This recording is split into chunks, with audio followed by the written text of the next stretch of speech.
think the world is going to be a better place next year, in the next decade?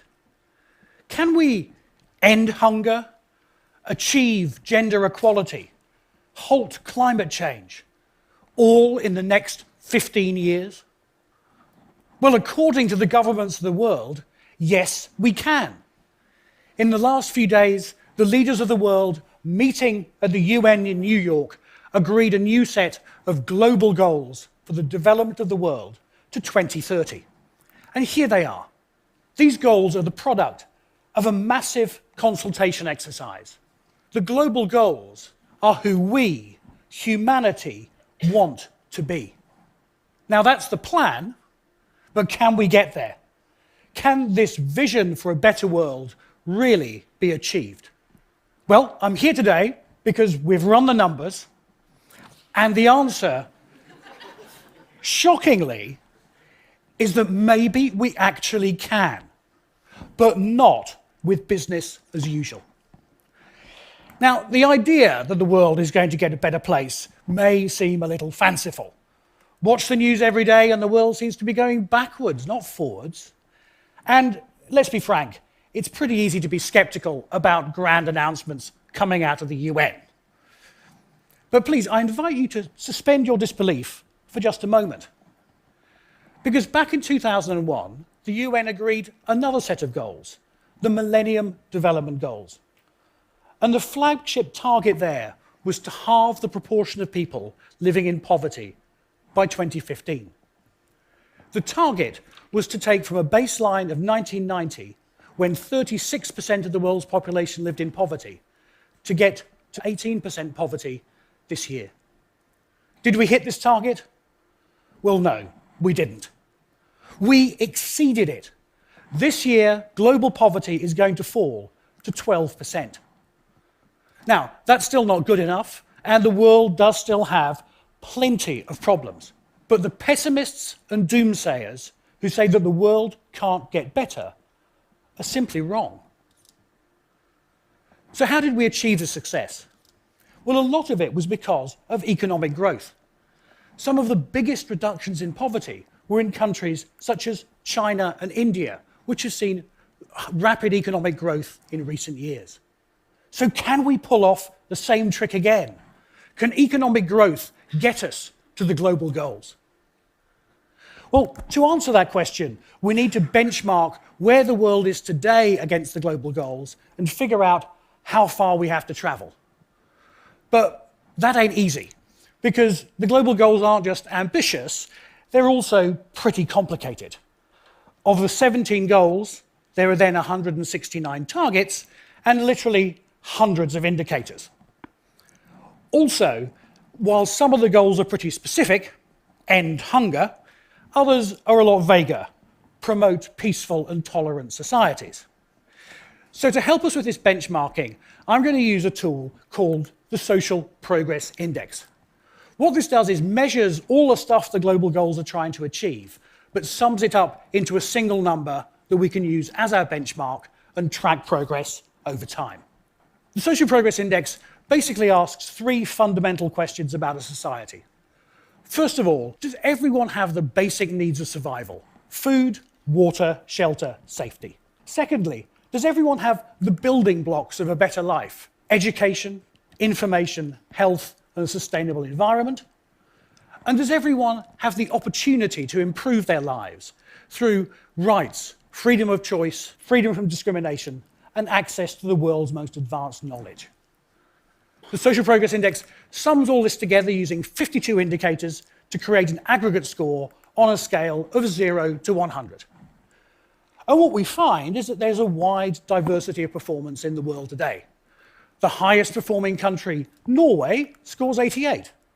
The lowest performing country, Central African Republic, scores 31. And we can add up all the countries together, weighting for the different population sizes, and that global score is 61. In concrete terms, that means that the average human being is living at a level of social progress about the same of Cuba or Kazakhstan today. So that's where we are today, 61 out of 100. What do we have to get to achieve the global goals? Now, the global goals are certainly ambitious, but they're not about turning the world into Norway in just 15 years. So having looked at the numbers, my estimate is that a score of 75 would not only be a giant leap forward in human well-being, it would also count as hitting the global goals target. So there's our target, 75 out of 100. Can we get there? Well, the Social Progress Index can help us calculate this, because as you might have noticed, there are no economic indicators in there. There's no GDP or economic growth in the Social Progress Index model. And what that lets us do is understand the relationship between economic growth and social progress. Let me show you on this chart. So here on the vertical axis, I've put social progress, the stuff the global goals are trying to achieve. Higher is better. And then on the horizontal axis is GDP per capita. Further to the right means richer. And in there, I'm now going to put all the countries of the world, each one represented by a dot. And on top of that, I'm going to put the regression line that shows the average relationship. And what this tells us is that as we get richer, social progress does tend to improve. However, as we get richer, each extra dollar of GDP is buying us less and less social progress. And now we can use this information to start building our forecast. So here is the world in 2015. We have a social progress score of 61 and a GDP per capita of $14,000. And the place we're trying to get to, remember, is 75 as our global goals target. So here we are today, $14,000 per capita GDP. How rich are we going to be in 2030? That's what we need to know next. Well, the best forecast we can find comes from the US Department of Agriculture, which forecasts 3.1% average global economic growth over the next 15 years, which means that in 2030, if they're right, per capita GDP will be about $23,000. So now the question is, if we get that much richer, how much social progress are we going to get?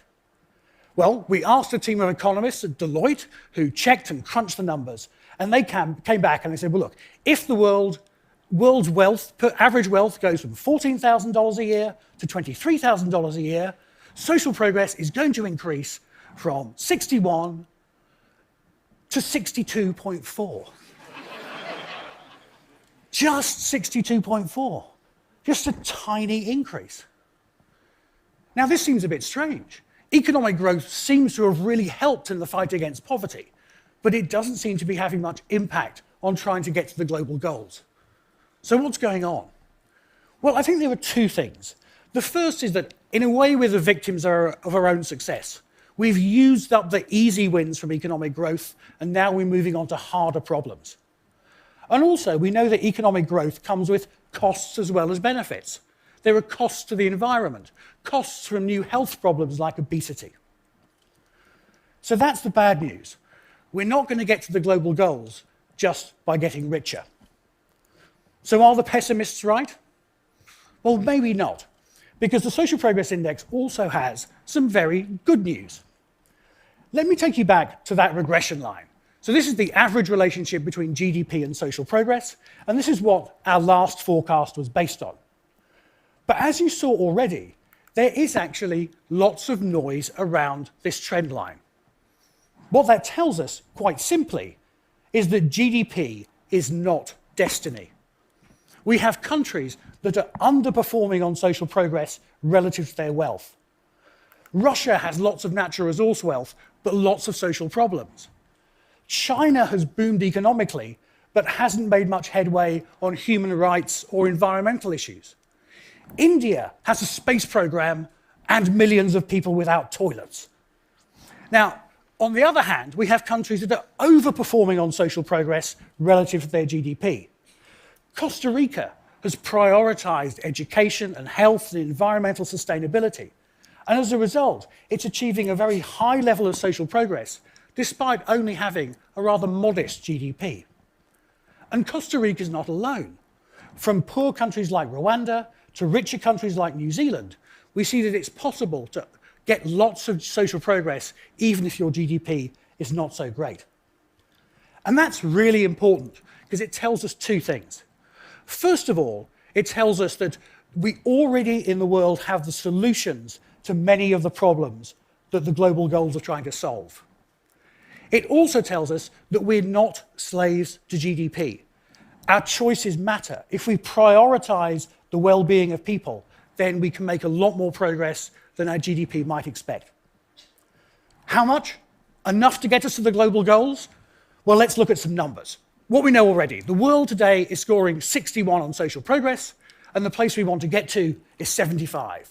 If we rely on economic growth alone, we're going to get to 62.4. So let's make a little sub. Let's assume now that we can get the countries that are currently underperforming on social progress, the Russia, China, Indias, just up to the average. How much social progress does that get us? Well, that takes us to 65.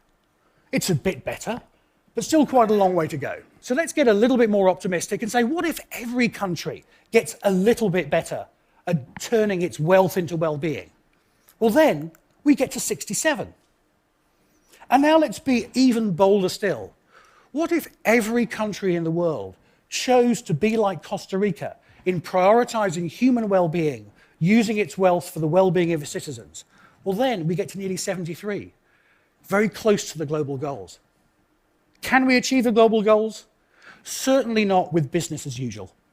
Even a flood tide of economic growth is not going to get us there if it just raises the mega yachts of the super wealthy and leaves the rest behind. If we're going to achieve the global goals, we have to do things differently. We have to prioritize social progress and really scale solutions around the world. I believe the global goals are a historic opportunity because the world's leaders have promised to deliver them. Let's not dismiss the goals or slide into pessimism. Let's hold them to that promise. And we need to hold them to that promise by holding them accountable, tracking their progress all the way through the next 15 years. And I want to finish by showing you a way to do that called the People's Report Card. The People's Report Card brings together all this data into a simple framework that we'll all be familiar with from our school days to hold them to account. It grades our performance on the global goals on a scale from F to A, where F is humanity at its worst and A is humanity at its best. Our world today is scoring a C-. The global goals are all about getting to an A. And that's why we're going to be updating the People's Report Card annually for the world and for all the countries of the world so that we can hold our leaders to account to achieve this target and fulfill this promise. Because getting to the global goals will only happen if we do things differently, if our leaders do things differently. And for that to happen, that needs us to demand it. So let's reject business as usual. Let's demand a different path. Let's choose the world that we want. Thank you.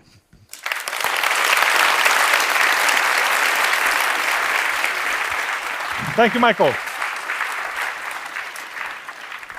Michael, just one question. The Millennium Development Goals established 15 years ago, they theoretically were kind of applying to every country, but it turned out to be really a scorecard for emerging countries. Yeah.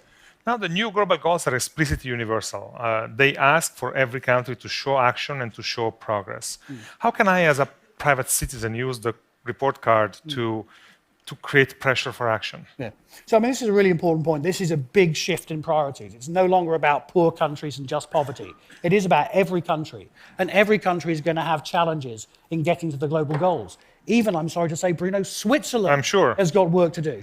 And so that's why we're going to produce these report cards 2016 for every country in the world. And then we can really see how are we doing. And it's not going to be rich countries scoring straight A's. And that, then, I think, is to provide a point of focus for people to start demanding action, start demanding progress. Thank you very much. Thank you.